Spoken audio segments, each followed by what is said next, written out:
And so the goal is that all of that is going to be housed in one location, right? To where we don't have to pull our full truckload data from a spreadsheet, our LTL data from a TMS, and then our parcel data from the parcel carrier.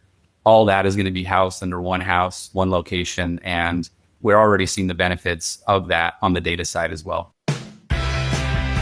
Welcome to Supply Chain Now, the #1 voice of supply chain. Join us as we share critical news, key insights, and real supply chain leadership from across the globe, one conversation at a time.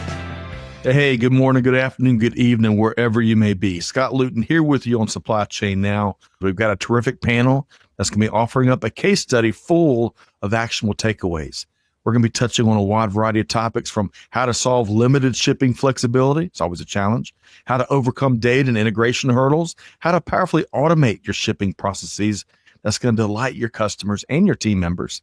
And better yet, how to select the right partner when it comes to innovative supply chain technology. All that and much, much more. So we're going to jump right in. I want to get to work. I want to welcome in an outstanding panel.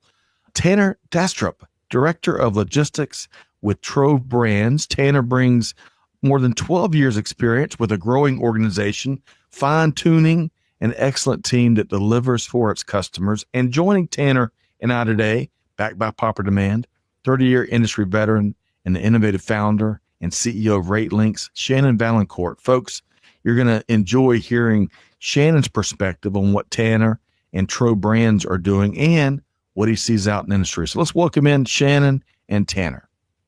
Hey, Tanner, welcome in. How you doing? Doing well. Thanks, Scott. Outstanding. It's been great to meet you, learn more about the great things you're doing at Trove Brands. And Shannon, welcome in once again. How you doing? I'm doing pretty good. A little cold, but other than that, I'm doing just fine. It is some abnormal weather out your neck of the woods. Is that right? Yeah, just a little rainy this week. Oh, man. We were talking pre-show. I was up in Vegas last couple of days, and it rained both days and hailed yesterday. Yeah. But interesting times. Regardless, we got a lot to get into here today. And so Tanner and Shannon, great to have you both. So I want to start with this. So we don't get enough context in this ever faster moving world. Tanner, I want to offer up some valuable context first for everybody out there. Can you tell us about yourself and give us a quick overview of what Trove Brands does?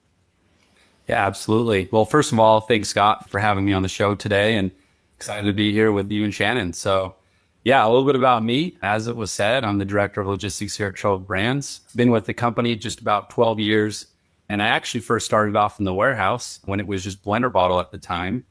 And I was there for 9 months or so, and then shortly moved into a logistics role where I was handling, outbound shipments for parcel LTL.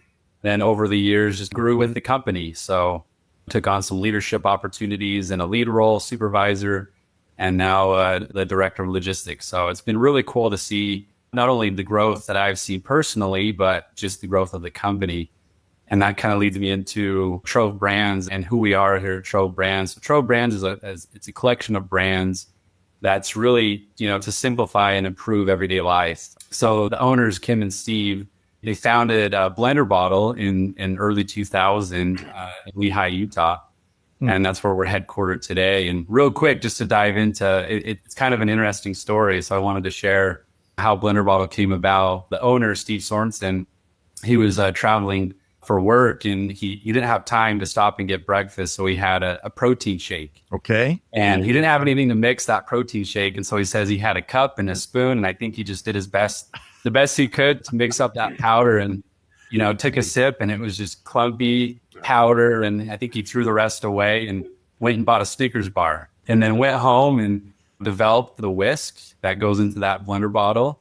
And then the rest is history. So Blender Bottle saw some early success, really dominated that market of the shaker cup. And then over the years, we added new brands to the line. So we have Whiskware, which is like a snacking container. More recently, about 5 years ago, we came up with a Walla. That was an in-house brand that has now just taken the world by storm. And it's been really exciting to see the consumers grab onto that brand. It's fun colors, limited color editions and waves. And it's just been so exciting to see. And then more recently, we've also gotten into the nutrition space. So oat nutrition, clear whey protein, pre-workout, all that stuff. So a lot has happened over the years. In those 12 years, it's been quite a ride, but it's been a fun one. It sounds like it. And I love that origin story. And by the way, he mentioned Owala, folks. You may know I'm a kind of pseudo germaphobe, as my kids tell me. I am about to complete my order for those natural bottle cleaning tablets under the Owala brand. So folks, we're all using water bottles these days. Get you some cleaning tablets. You don't want to know if you don't clean those bottles, bad things happen.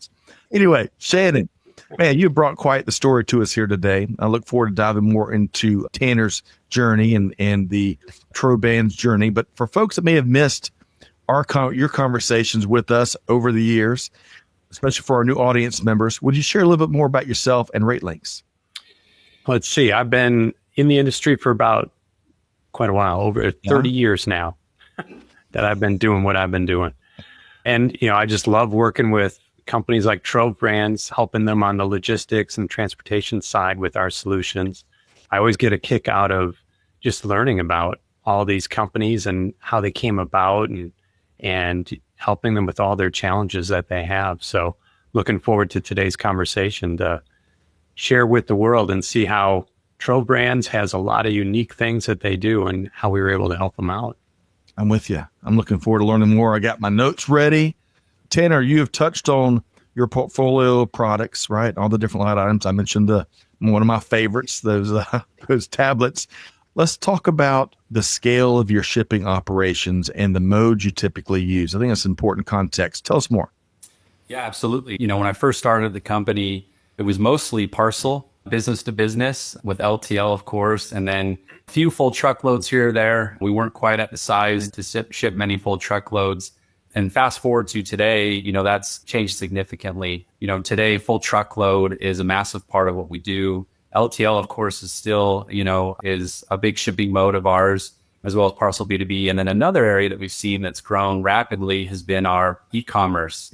So parcel e-com, and as a wallet has taken off and as our website, sales in general has taken off, e-commerce, we've seen that internally. And so I think as I look back to where we were to where we are today, it's a completely different company, a completely different shipping profile. But yeah, full truckloads, e-commerce, really a bulk of what we do here today.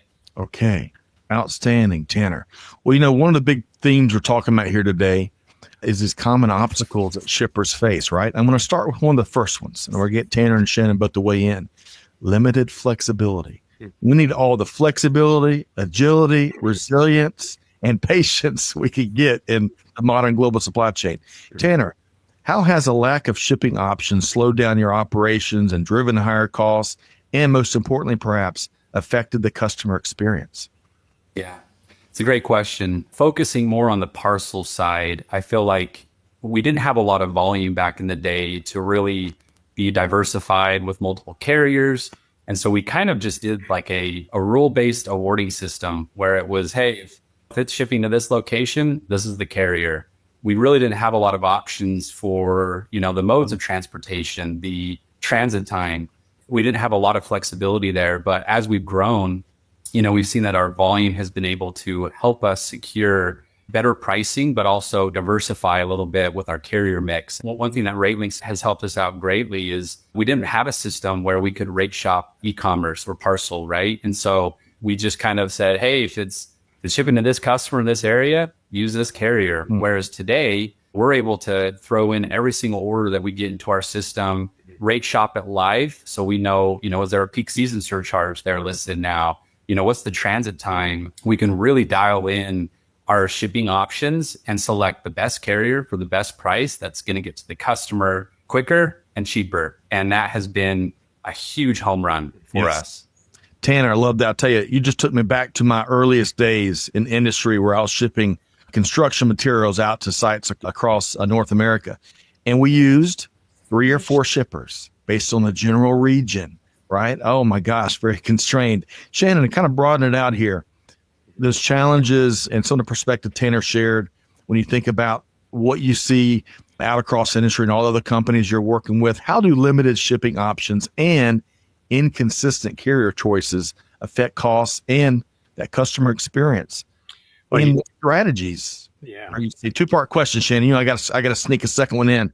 What You gotta strategies make it solve hard. those challenges? It's like, now I gotta really concentrate here today. So this is what I love about what we do is when you're working with companies like Trove Brands, because it's interesting, a lot of people want to work with really, really big companies.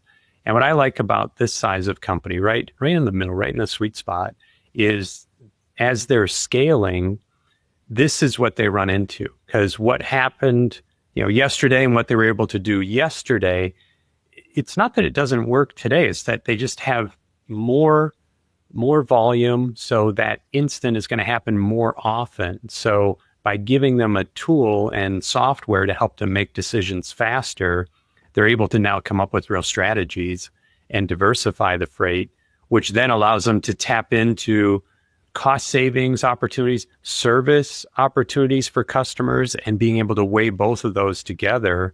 So now that gets them to the next level. And it's like, that's really what the technology is for, I think. Otherwise, you can absolutely do it. We've always talked about this. You can absolutely do it. You just need a team of a lot of people.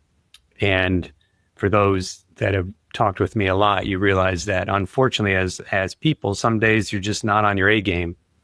You need that protein shake and you mix it up with a spoon. I couldn't think of a more awful thing to try to drink than that. And now that I've got after meeting with Trove and going out to their headquarters, which is beautiful, by the way, getting my blender bottle, a new one, it's awesome. Yes. And there's no clumps. It's the best ever. So now I can scale my protein as well, like they're doing on the shipping side. So I like it. I like your analogies there, Shannon. Although a Snickers bar for breakfast, that sounds really good too. Tanner, Shannon just touched on the drudgery, as I've heard some business leaders call it, of manual work, especially needless manual work.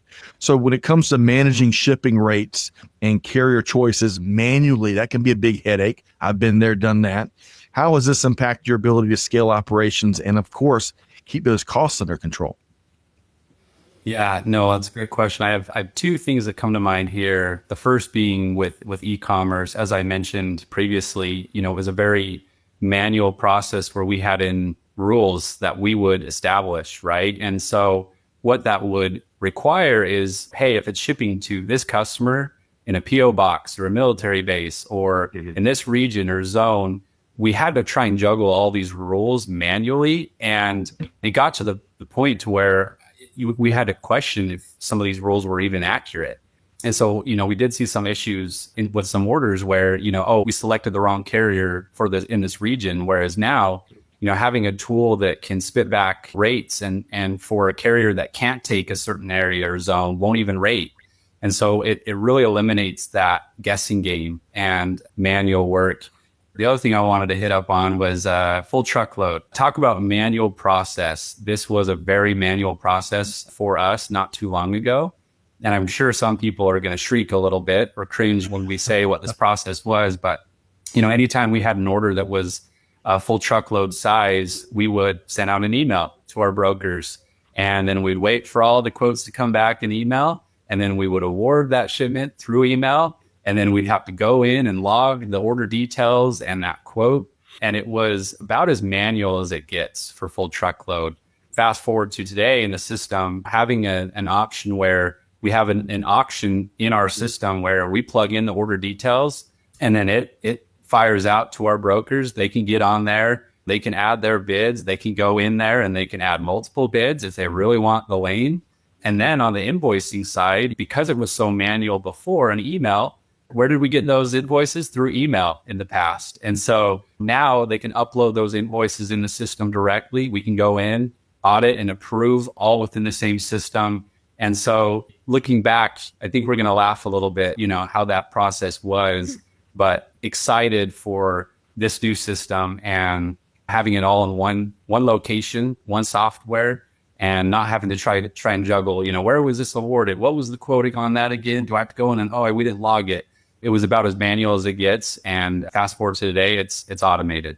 Well, on that fast forward to today, speed is what your response. We got to move faster. But in your case, what you're describing is not only moving faster at the pace of business, but moving smarter, more successfully, and more scalability, helping scalability. Let me put it a different way. I need to have one of those sticker bars for breakfast this morning, get my brain going. Shannon, I want to follow up a similar question here. Why does limited automation and rate shopping often lead to those higher costs and scaling issues? And again, talk about how else companies can overcome those obstacles, kind of what Tanner was talking about. What's funny is at least Tanner and the team were sending it out to multiple carriers when they were emailing. I can't tell you how often I run into it where they've got one. And they've got the one because, no, I get great rates. They take care of us. I've got great rates with this one broker. And that's how they do it. So they're not even trying to find other options. They're just going to one place. That is, unfortunately, how it works for a lot of people. So, of course, you could only imagine what that would do to your price. And it's like, again, maybe some of the rates are good, but as we know with truckload, a lot of that is very, very volatile. Prices are up and down depending on where equipment is. And then even getting back to your e-commerce side, as I'm sure as things grew, you were shipping to areas you'd never shipped to before. But it was covered probably in your old routing guide saying, well, this is who should probably do it. It's like, in this area, it's this carrier, and then everything else, it's this other carrier. And then all of a sudden you get introduced to, there's a big wide world out there, and not everybody delivers everywhere. And even if they do deliver there, maybe they shouldn't deliver there because, we still got service that we got to think about. And that's where having a software do the work, it just allows you to move fast. Everyone talks about speed kills, and it's like, well, it does, unless you're doing it, the right way. And that's where the technology just makes that decision over and over again, consistently and correctly. And that's really what it comes down to.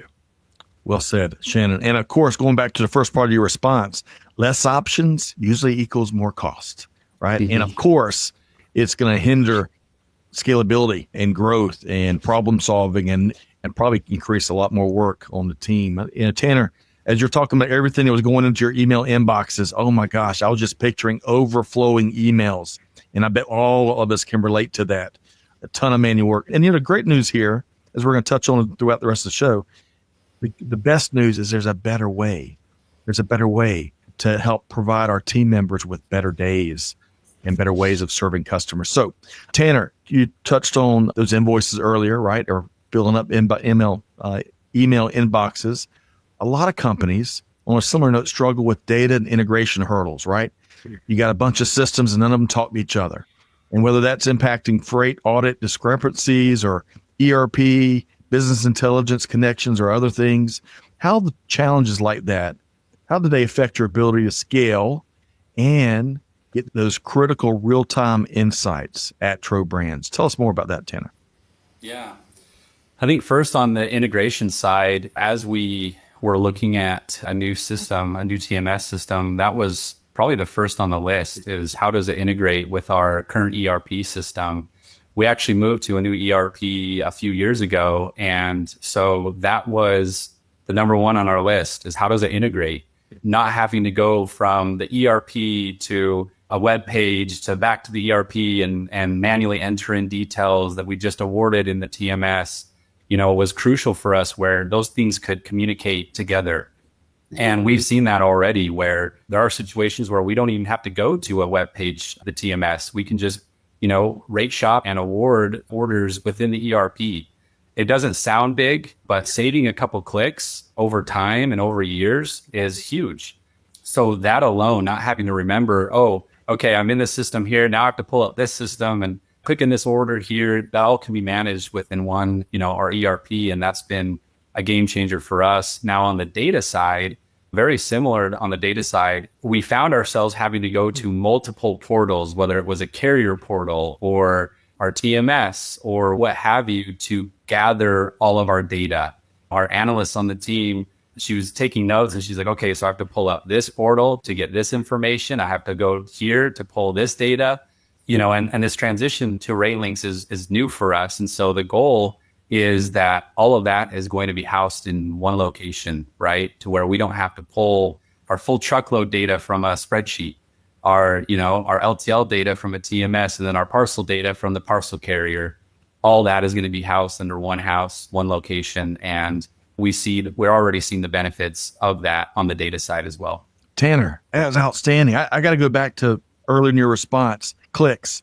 Folks, if anyone's rolling their eyes off what he said about clicks, I just got back from the airport. I'm not going to tell you which one I was at. And I had to take a survey to get online access for free in the airport. I had to click it like 47 times to get to the end of the survey. And by that time, I was so frustrated. Well, imagine team members having to do that 10 times a day, every day. Oh, that adds up so fast. All right. So Shannon, you ready? I got another two-parter question for you. Okay. So what solutions have you seen companies use to overcome the hurdles that Tanner mentioned? He said, first up into integration, right? Overcome the hurdles and scale effectively, and share more about how match pay helps with invoicing discrepancies that a lot of folks are just oblivious to. Tell us more, Shannon. Yeah. It's funny, when customers go out to market, they're looking for something that integrates to their system. Right.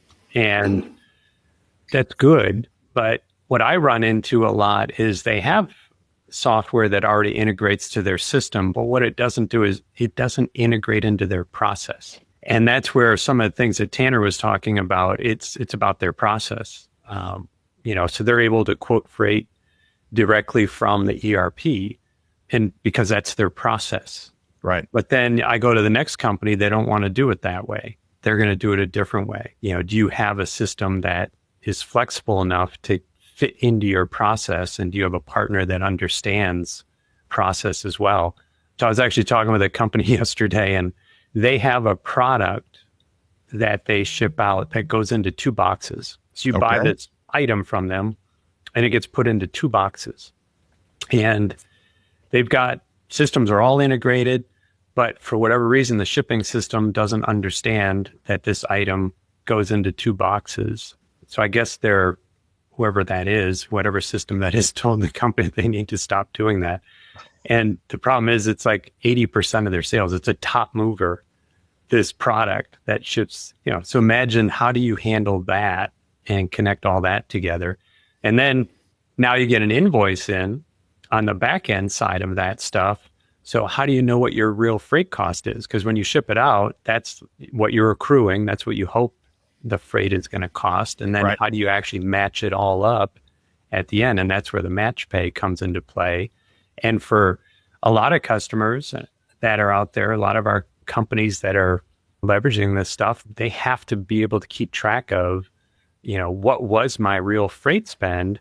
Do I really have good information on my shipment information? Because if I'm doing these quotes and maybe I'm using that to charge customers, or I'm using that to make decisions on freight cost, how accurate is it? Well, the invoice tells you.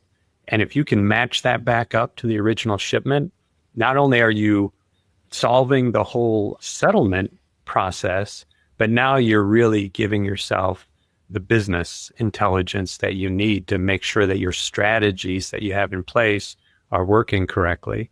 Because it doesn't do any good if you're shipping something out the door that you think weighs 5 pounds that ends up weighing 15. It could completely change your decision on what you're doing.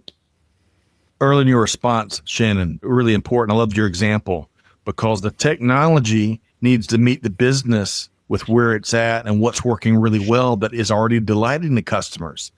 We don't need to change any of that stuff to meet the technology out of the box, off the shelf. I mean, it's like Trove Brands is growing for a reason.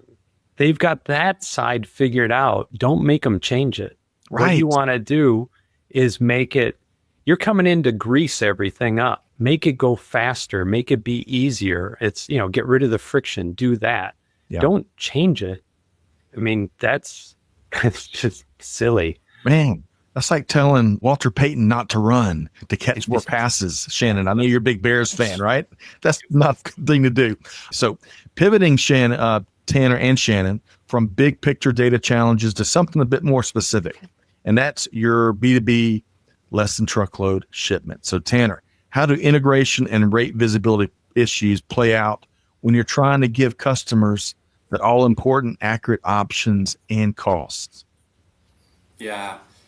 It's funny. I keep saying in the past, but I think it's important to share where we've been and where we're going and where we are today. I'm going to do it again here and say in the past, back to emails, we used to do a lot of quoting through emails for even our internal sales team. So, our sales team, if they're working with a customer and they're trying to get a good quote on shipping to seal the deal with the customer, a lot of that was done through email. So they would send us over the details of where it's shipping to, the quantities, and everything we would need to get an accurate quote. And then we would go rate shop it, and then we would reply in an email and give them a quote. And the issue with that is, one, it was very manual, but two, there was a lot of time in between back and forth email. That quote a lot of times would change. And so what we've seen today is giving people access, even in the sales department, to where they can go in, again, going back to the integration piece, they can go in, create an order, and run a quote themselves and see right then and there, how much is this going to cost our customer? Is this going to take a couple months? If it is, then I'm going to rerun a new quote in a few months and see, has that been updated? And so I think, giving customers accurate costs and options has been crucial to streamlining the process, making it more automated, but also just helping with that relationship. I mean, a customer doesn't want to get a quote and then a few weeks later find out that the market's changed, and all of a sudden that's increased significantly. By giving them more real-time quotes when it's ready to ship or closer to ship has been very helpful in all fronts. Yes. Tanner, as you're implying, as we all know, we want to build trust with customers. And you can accumulate trust a number of different ways, but trust is built with every single interaction and transaction you have, including those quotes you mentioned. Shannon, what patterns have you seen across industry when that B2B LTL checkout isn't streamlined with shippers? And I know and can tell us where technology and process improvements can help solve these issues. LTL is probably one of the more difficult ones, just because of the different pieces that are needed to rate an LTL shipment. And then now with some of the NMFTA changes on freight class, with density based and all that stuff, it just makes it a little bit more complicated to get a good quote on that side. How big is your pallet? How are you palletizing? Are your items subject to density based freight classes? And then you just got a lot of other options out there on the LTL side, and taking into account all the transit times. So that's where that is definitely a tough one that I see out there. And that's where the technology, again, is going to cut through all that stuff, give you that nice, quick, easy way to get your answer. And it's accurate. And then also, I think what it really does, it gives you control. So from a business perspective, if you're putting rules in place around how you want to charge for that freight, maybe there's free freight at a certain price level, order level, you can put all that in the system, and it's instant. Right. So the old days, you got to tell everyone. So whoever was getting that original email had to have the instructions on how to send back the right rate. All that's now in the system. You don't have to worry about disseminating all that. And again, it's speed. Now it's instant access. That's the world we live in these days. Why do I have to wait for something like that? And then, at the scale, as they keep growing, and when you have one or two, that's fine, but that's not how it works anymore. They've got a lot more than one or two of these rolling through the system. So they need to be able to move fast and be accurate. Well said, Shannon. So I could comment on so much there. Spreadsheets and emails are wonderful things, but we can run global supply chains or any supply chains using better tools these days. And to Shannon's point, and maintain control. Use innovative technology, but still maintain control. Okay. So Tanner and Shannon, we've explored the challenges around those pesky B2B LTL shipments, that checkout accuracy, right? We want to build trust with our customers. I want to shift to another common pain point: operational inefficiencies that come from managing both the warehouse and 3PL workflows, along with that inconsistent carrier selection we referenced a couple times earlier. So Tanner, juggling warehouse pick pack route workflows alongside 3PL shipments, it can get really complicated. It can create lots of headaches, which is not good. Can you share why having two different shipping workflows slows down operations and affects scalability? Yeah, absolutely. Given the growth that we've seen, over the years, we have outsourced to third parties. We could not handle the growth here within our own warehouse. And so being able to partner with some 3PLs was a major strategy of ours in the past couple of years. And so we feel like we had our operations here at the headquarters dialed in because we had years and years of time and automations and experience to do so. And, as we were outsourcing, we were finding that we were trying to juggle all these different processes. Okay, this third party, this is their process. We have to manually communicate these orders in a spreadsheet and then manually send them the labels that they're going to print out, bill of lading, the pallet labels, the case labels. We were finding that there was a lot of that manual back and forth that was causing us to not only take time to send those, but also creating some errors. Now, with this new system, being able to give them access to the system with limited permissions, they can go in there, they have visibility on the orders, they can print bill of ladings, pallet labels, case labels, all from the system. Looking back, again, this is going to be another situation where we're going to laugh a little bit and say, I can't believe we were doing that. I think it's going to improve not only just time and the process as a whole, but accuracy, and make sure that they're getting the documentation that they need in a timely manner. They're not waiting on us to send them information. They're not waiting for us to send over those labels. And so really it's allowed for us to streamline our processes regardless of where the orders are being shipped and fulfilled out of. It's good to have a healthy sense of humor. And Tanner, to your point, when I think about some of the ways I did things in industry and outside of industry years ago, I laugh and chuckle still, including sometimes just last week. So what last week, maybe. All right. So Shannon, on this topic of dual, or maybe even better way of putting it, dueling workflows and inconsistent 3PL carrier choices, how does that really negatively impact organizations, and what approaches are you seeing leading companies take to solve it? Yeah, I mean, it's funny. We have a lot of ingenuity as humans, and it's funny what we will make work is the way to look at it. And that's where sometimes what I see a lot of companies do is they try to, run everything the same way. And really it comes down to a training issue. So you're either going to make your 3PL try to fit into your system and the way that you're doing things, or you're going to turn yourself inside out. And that's where, again, having that flexibility, having a system that can integrate into the process, because that process with the 3PL is a very different process than what you're running at your own warehouse. And that's where you've got to really be flexible enough and have that automation there. Otherwise, you're wasting a lot of time and energy. I mean, it's like the guys on Apollo 13, you think they wanted to use a sock, but they had to, right? And it's like, well, we're not, on the moon, we're not stuck. There are other options that we can use here. So that's where I think having that flexibility, again, for me, it always comes down to process. That's what I've learned. The technical nuts and bolts of everything, that's not the hard part of what we do. It's getting it into the process, understanding the process, and making it work within there. That's the usability side of software that I think is overlooked a lot of times. That's right. We've been doing a lot of these shows, and I'm a big old space nerd, but that might be the first time Apollo 13 and socks have been used as an effective supply chain analogy on the show. And it's so true, Shannon. Sometimes we as humans just lock ourselves into limited options just with a mental block, or because it's how we've done it that way, or whatever. Or maybe we're fearful about leaning into newer breakthroughs in technology, and it doesn't have to be this tough. Yeah, it's the devil sometimes really has a lot of power, and I just don't get it. Yeah, same. Okay, so Tanner and Shannon, man, this is a wide-ranging conversation and case study here today. We just covered the workflow and lots of carrier challenges. We're going to zoom out now to the global stage and tackle visibility gaps that can exist, especially in international shipping, chasing those containers around, managing ocean rates, and hopefully reducing reliance some way, shape, or form on forwarders, right?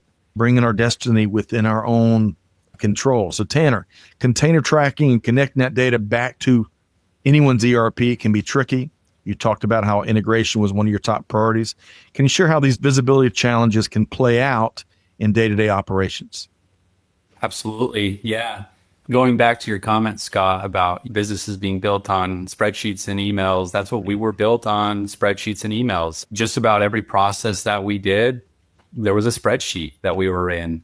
And that applies here as well for container tracking. You know, a lot of what we used to do in the past with container tracking was a shared sheet with the forwarder.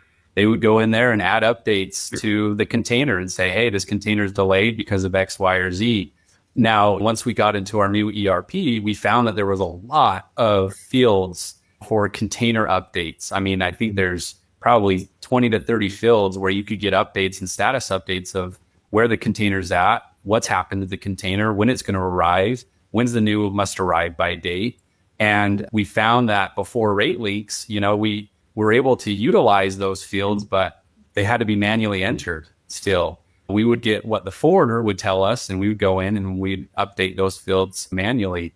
Now, with this automation and integration with RateLinx and our ERP, all of those fields can be updated automatically without having someone to go in and update those manually. And the reason why that's so important, not just to remove the manual process, we have a lot of customers who are expecting product to arrive at their door on time.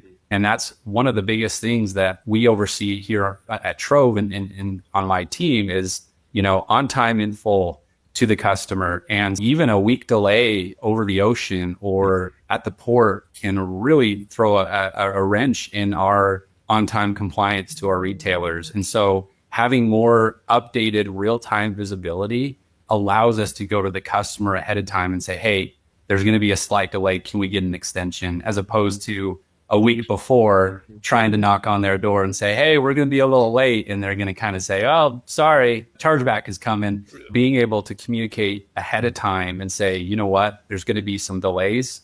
We're noticing this 30 days out, given that integration and that real-time visibility. So I would say even maybe more so above the improvements to the manual process, the visibility that it gives us and the data and our ability to pivot and communicate upstream to the customer has been a game changer. Yes. Oh, Tanner, I want to move upstream, something you shared earlier when we talked about manual work. And Shannon, we've talked a lot about the risk that manual data entry poses out there, including errors. You know, I'll never forget years and years ago when I was in the food industry, I shipped out a ton of self-rising flour to a baking store right prior to their holiday baking season. And they didn't want self-rising. They wanted normal flour. I got chewed up one end and out the other and spit out. I'll never forget it. But those errors that manual data entry of any kind just brings into operations, it really poses a great risk to protecting that customer relationship and that trust. Your quick comment, Shannon, before I continue with Tanner. No, I mean, it comes down to the manual. I mean, you know, we got to get that out of the process because you're going to make a mistake. And, you know, the value of knowing, as I always say, I'm like, sooner is always better than later at dealing with anything. As much as we sometimes would rather put it off, sooner is always better than later. And then just the trust now, and it just gets rid of all that anxiety, goes away, because it's like you can now go look and you see what's happening. There's a lot of value to that just from the know-how of it. Yes. And from a sleeping at night ability for, you know, leadership team, managers, and even team members. Okay. So Tanner, back to kind of that global shipping, you know, juggling those ocean rates without a central nervous system, depending on forwarders too much, it can slow things down. It can create bad things for organizations. How does all that impact your shipping operations? Yeah, impacts it greatly. I mean, we, on the invoicing side for containers, similar to what I addressed on the full truckload side, a lot of those invoices were coming through email. And then we'd have to go back and reference our pricing sheet with that forwarder. And with container invoices, they can get a little complicated at times. And so that was a very manual process as well of gathering those invoices through email, making sure they align based on our pricing sheet. And then the process of submitting those to accounting was pretty manual, where then accounting would go through this shared sheet and then have to manually enter those into our system, our ERP. And so there was a lot of juggling there. Some invoices could fall through the cracks there, right? As you're manually uploading invoices to accounting to review, there might be some that fall through the cracks. And so one of the things that we're really pushing in the system today is to help centralize those invoices specifically for containers and for ocean, right? Where those invoices are automatically uploaded in the system. We review those based on the pricing that we have uploaded in our system. And then it's automatically pushed to our finance team once approved on our end. That maybe takes a couple clicks as opposed to drafting up emails, sending emails, and hoping that all the invoices were attached in the email. Yeah. Hope is not a great strategy, as we all learned, I think. Shannon, were you going to add something there? Yeah, I was going to say hope is a scary strategy for sure. But it's used a lot more than you think. That's probably the sad reality of it. Yeah. Shannon, I'll stick with you for a second because managing internet, really managing whatever international shipments, rates, and forwarders, it's no small feat. From your experience, what strategies have worked for companies to not only gain efficiencies, but to maintain and keep control? Yeah, I mean, when Tanner said that ocean is a little more complicated, that's an understatement. It seems like they dream up new charges all the time. So to keep track of it all is a hard thing to do. And that's why having clear, consistent process flow, and that's really what the software allows you to do. To me, software is all about control. It gives you that clean, consistent control all the time. It's going to do the same thing every time. The software doesn't ever get sick, doesn't get tired, doesn't get hungry. So because of that, you're going to get the consistency out of it. So if anything's set up wrong, it's going to consistently do it.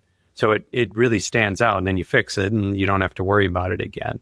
And that's really what I've learned, as an engineer looking at processes, you always circle the parts that have people involved because those are your risk points. And that's what you got to try to eliminate, as bad as it sounds. You want to try to make it as easy as possible for the human to do whatever they have to do and make it very pointed for them.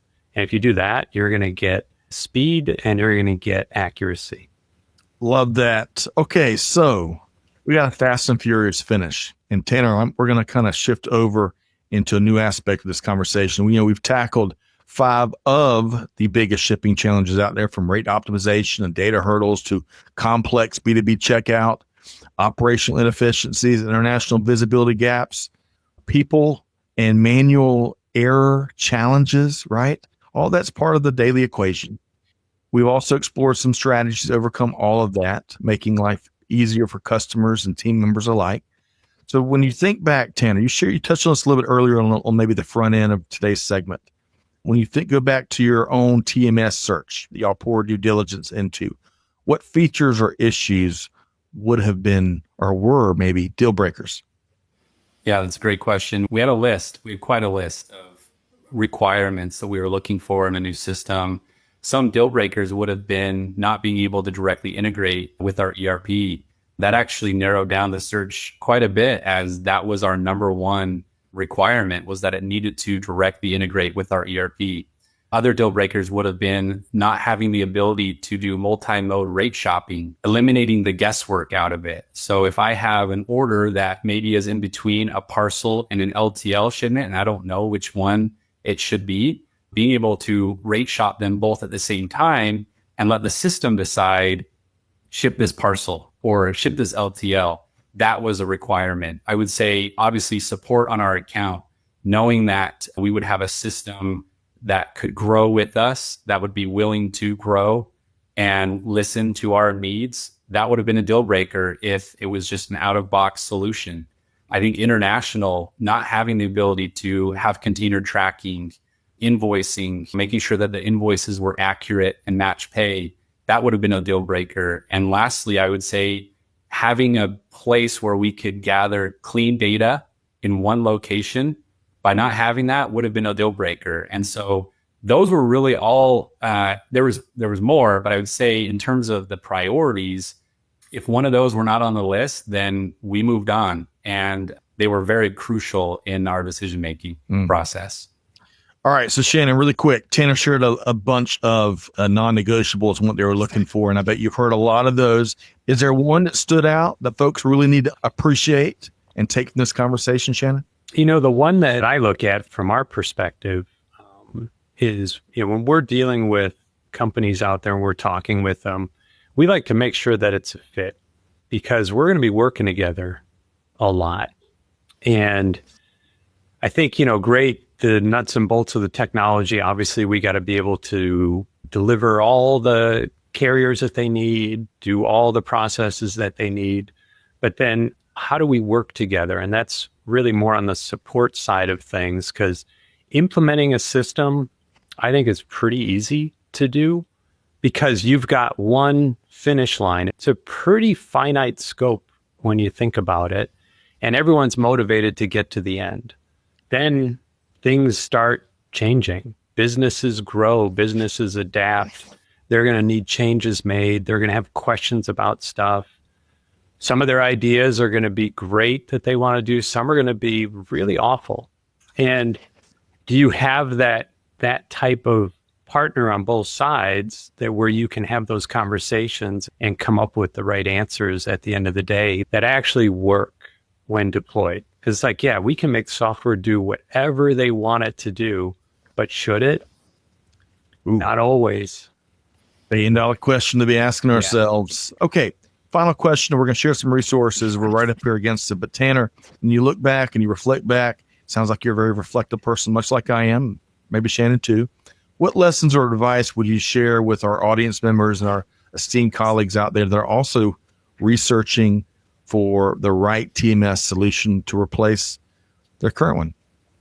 Yeah, I would say measure twice, cut once. Moving to a system is a big lift, especially a company of this size where we've seen this growth. It's taken a lot of time and resources. And so making sure that you're patient in your research, that you have your requirements listed up front. And if something doesn't meet or check out, then move on. I think a second part to that is, I kind of said this, my last response, but finding a solution that can be tailored to your needs and your processes.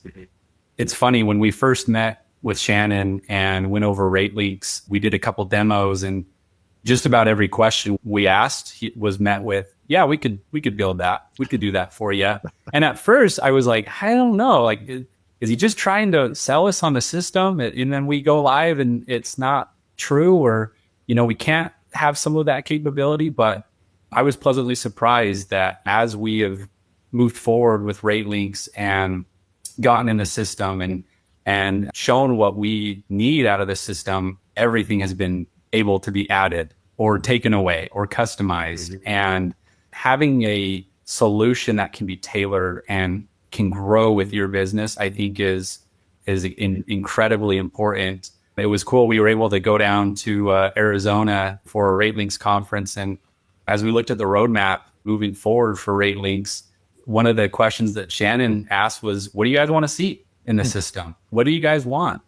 And that to me is crucial. Having a system that can be tailored to your needs should be at the top of everyone's list.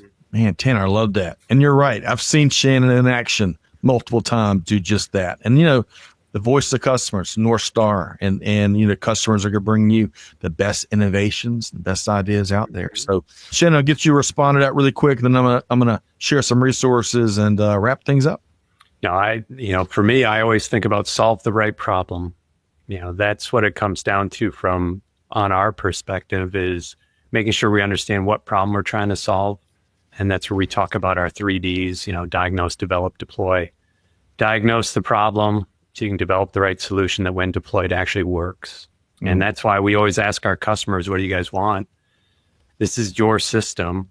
We definitely know how to write software and how to design software, but what problems do you guys have that you're hoping to solve? That's what we want to know. That's the direction we're going to move in, because then it'll actually be used.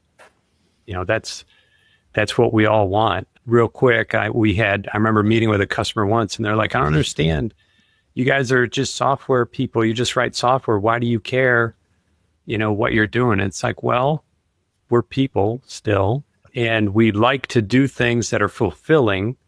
And to us, when we can write something that actually goes into production and is being used is actually a very fulfilling thing for us. So that's why we don't like to just be, writing code constantly with no end in sight. There's got to be something that I'm delivering that is solving a problem. And that's really how we operate. And that's why we work the way we do with our customers. Love that, Shannon. And we see it here over the last hour. Really have enjoyed you and Tanner's perspective and expertise and anecdotes and the journey. And Tanner, thanks so much for taking the time, man. You've really helped us all see the best news here. There's a better way. You don't have to rely on emails and spreadsheets and masking tape and dirty socks. Go back to that Apollo 13 analogy. That's right. There's a better way. So folks, if Tanner's perspective here wasn't enough, we got some more resources here. I want to invite y'all to check out a great case study from A&A Global and RateLinx. You can see there some of those big numbers. 12x faster processing, almost 600,000 labor savings. You can check that out. Better yet, you can even check out the conversation that Shannon and I had with A&A Global IT Director Brett Johnson. That was a good one. Also, be sure to connect with Shannon Vaillancourt with RateLinx. We're going to drop his LinkedIn link. I bet we're going to drop Tanner's LinkedIn as well. So I think we had an earlier question or two for you, Tanner. I bet y'all know you'll be up for the challenge based on what I've seen in these conversations. So big thanks, Tanner. My tablets are on the way. I can't wait to reconnect on that. But big thanks to everything you've shared here today. Congrats on y'all's growth and innovation, an incredible journey. Tanner Dastrup, Director of Logistics with Trove Brands. Tanner, thanks so much for being here today. Thanks, Scott. It was awesome to be here with you guys. You bet. And by the way, as Shannon and I learned, don't mess with Tanner on the golf course, folks. Don't mess with him. He's good. Big thanks, Tanner. As always, Shannon Vaillancourt, founder and CEO of RateLinx. Shannon, loved your perspective and you and Tanner's joint journey here today. Oh, my pleasure. And thank you, Tanner, for joining us today. I appreciate the time you took away from the day today. I know how busy you are. Absolutely. Absolutely. And folks, big thanks to the smartest audience in all of global supply chain. But most importantly, take a page out of Tanner and Shannon's book here. Let's do things differently. There's so much a great opportunity to lean into some new innovative ways of doing things that's going to benefit your customers, to absolutely delight them, and make the days easier on your team members. So let's do that. Deeds, not words. And with all that said, on behalf of the whole team here at Supply Chain Now, Scott Luton challenging you to do good, give forward, be the change that's needed. We'll see you next time right back here on Supply Chain Now. Thanks, everybody. Join the Supply Chain Now community for more supply chain perspectives, news, and innovation. Check out supplychainnow.com, subscribe to Supply Chain Now on YouTube, and follow and listen to Supply Chain Now wherever you get your podcasts.